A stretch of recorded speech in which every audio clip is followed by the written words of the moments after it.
get in my way now.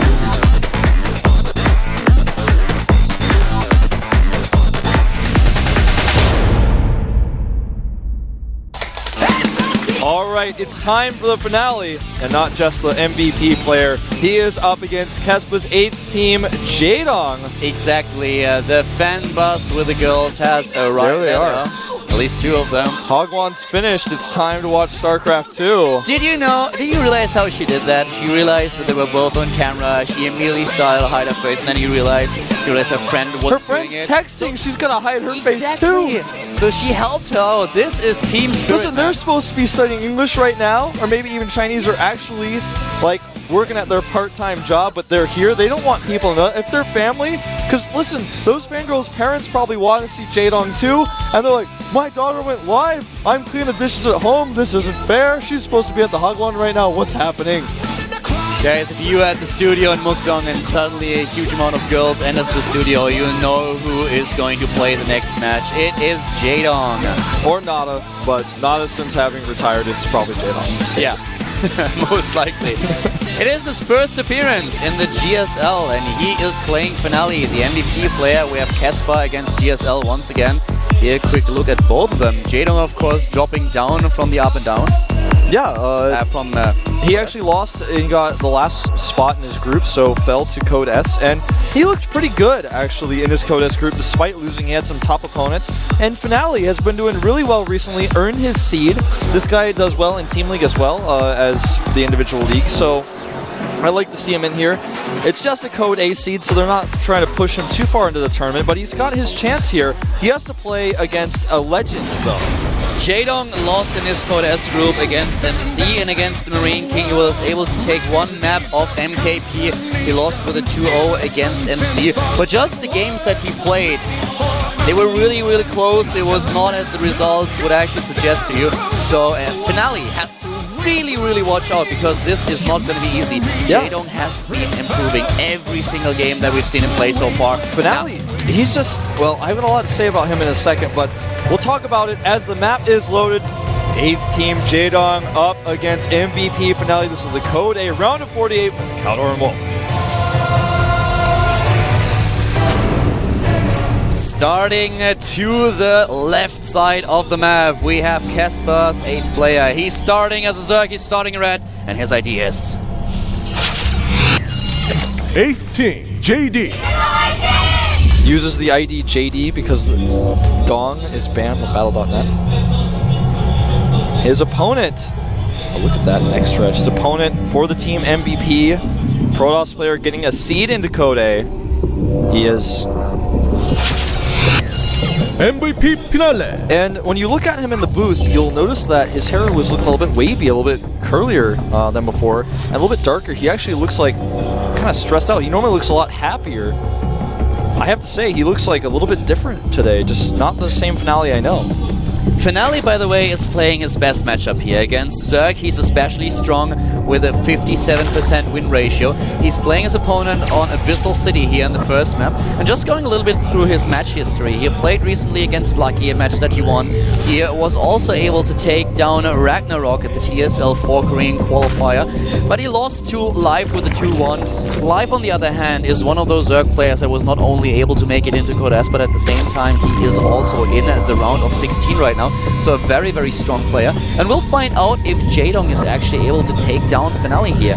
Kespa's 8th player was really strong. We talked that he improved so much over the last few weeks. But is he ready for the second round of Courageous? Yeah, that's what we're going to find out.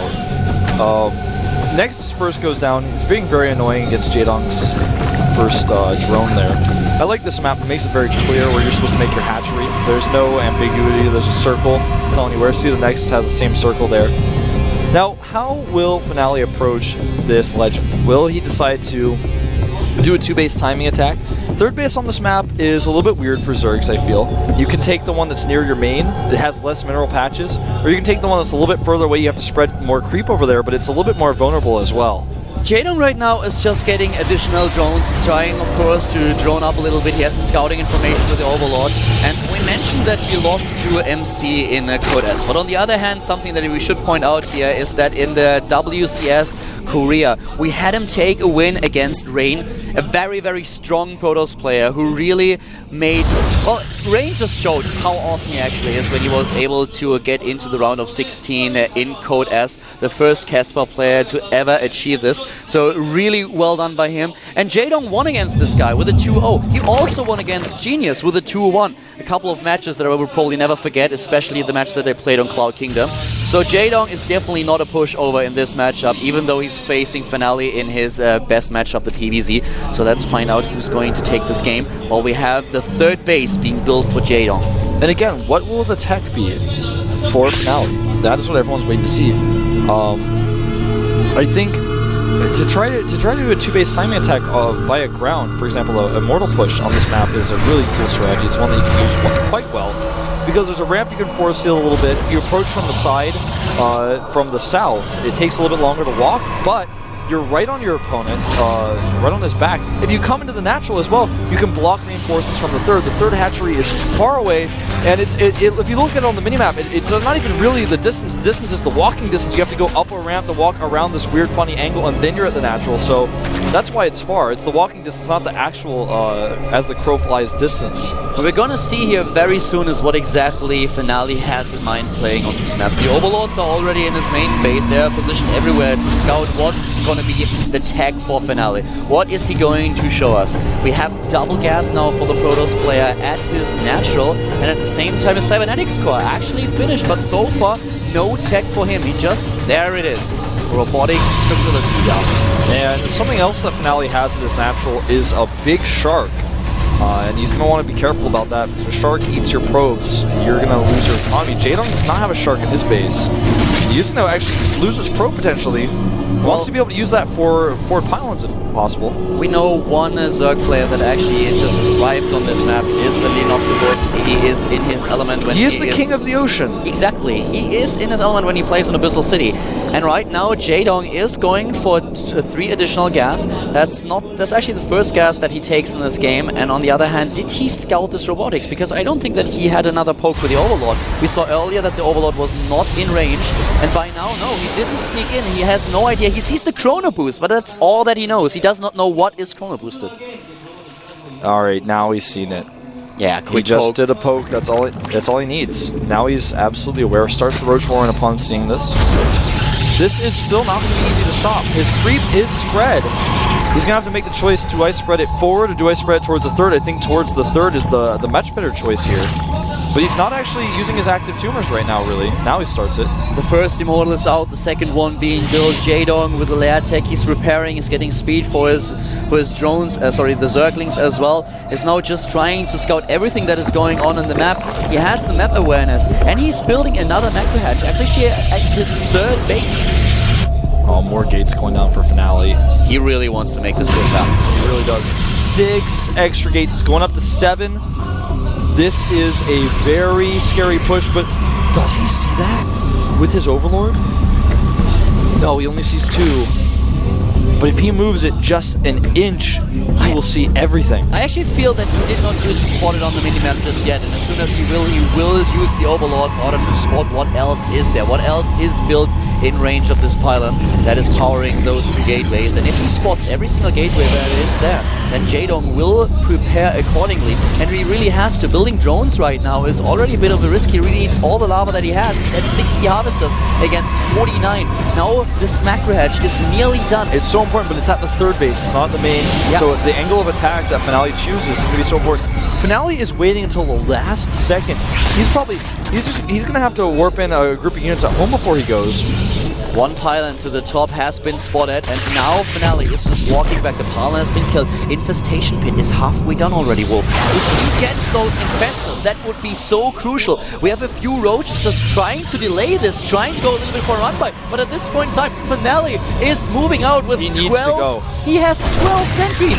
I like this Warp Prism here, just to help deny, but he needs more cannons. I'm really surprised that Finale actually that he turned around in the first place and they did not set up more defense, because now he's going to warp in another round of units at home. He's actually warping them right into Roach Fire, so he's going to lose a Stalker.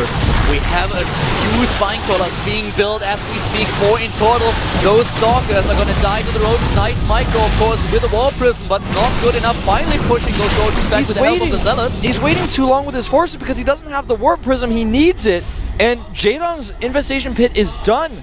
He just doesn't get the Pathogen Glance upgrade. He doesn't have it, but he has those Spine Crawlers now, and he's getting more Roaches as we speak. The count in Immortals is still at 3. He may actually just take these Roaches. He only gets 1 there. The force field's not the best, leaving a gap there, and therefore allowing Jaedong to get out. You know, if I'm Finale here, I might think I want to fight and kill some Roaches and take a 3rd base, because this is not going to be a push that I can make work, most likely. I've missed my timing so much, and he's got to realize that. He was really delayed by quite a bit, and Jaedong is now trying to set up a trap. He's going in there. The rocks are done. The ramp is there. This is still such a perfect composition for Finale, though. There still are no Infestors out. The Spine Crawler is so important. The Roaches come for the flank. Can he shield his Immortals? The most important thing, the Sentries and Immortal have to be shielded against the Roaches. He has the Warp Prism with his army, so he can warp in another round of units as soon as the cooldown is ready. He's really trying to make this work. He finally walks up the ramp and uses the Force Fields to shield. Oh, this is a great force field position for Finale, but there may just be too much. He's completely surrounded here. Lost the first Immortal already. There's actually only 1 left. He was not able to save them with the Warp Prism, and there's just so many units dying for Finale. On the other hand, Jaedong is really losing a lot of units as well. He can't close the gap. The force fields are so good. Even though he didn't pick up the Immortals with the Warp Prism, he warped in extra units, and he warped them in well. And now Finale takes the lead in army supply. He still has a superior composition. He still has a superior upgrades, but Jaedong's production is out of control. There's only 1 Immortal left. That's the only Immortal that he has. Another round of Warp-ins hits now for the Protoss player. The MVP Protoss is trying to move in. Once again, the Force Fields trying to get into superior position, tries to close the gap with the rest of the remaining Force Fields that he has. Jaedong has so many units in Zergling, so the lack of Immortals is not as big of a problem here. If Finale pushes through, even the Sentry's doing a ton of DPS now. His Sentry count is up to 17. He can just make a wall wherever he wants it, and Jaedong is out of luck here. Right now we have Finale pushing in, and GG by Jaedong as he loses the first game. Finale not impressed with the win here. No, not really. He does not look like his normal happy self right now. Finale he's just usually got this big bright smile, but he knows he's got to face a legend. He's got to take this seriously. But he's up a game here. Jaedong not looking phased. You know, we see exactly what happens when Flash is not impressed. Now we've seen what happens when Finale is not impressed. He knows this best of 3 is not over. It's not over yet at all. He needs another win here, and now of course we have Jaedong talking to his coach about the next map. I love how this escape key is actually like red. Fiery red. Yeah. That's the get out of there button. Save that hatch button. Abort the hatchery. Well, at this point, Finale is really looking calm and collected, very concentrated on the next game. Yeah. The map is going to be really interesting. What is the map that we are going to see in map number 2? And this might already decide the fate of Jaedong. He was in Code S, he dropped down to Code A. Will he be able to advance? Ohana is the second map in the Zerg versus Protoss between Jaedong and Finale. Finale puts his headset back on. The countdown begins. Jaedong is up against a strong timing attack player. He can play the late game as well, but this is the map of Immortal Push, the map of +2 Blink Stalkers. This is such a scary map to play the style that Jaedong played last game with those drones. He made so many of them. The game is going to start, ladies and gentlemen. The round of 48 at the GSL, the last best of 3 for the day. We have Jaedong up against Finale. Who's going to win this? Is Jaedong forcing a 3rd game? Or will Finale take a quick 2-0? We'll find out right now. GSL Korea with Alan Wolf.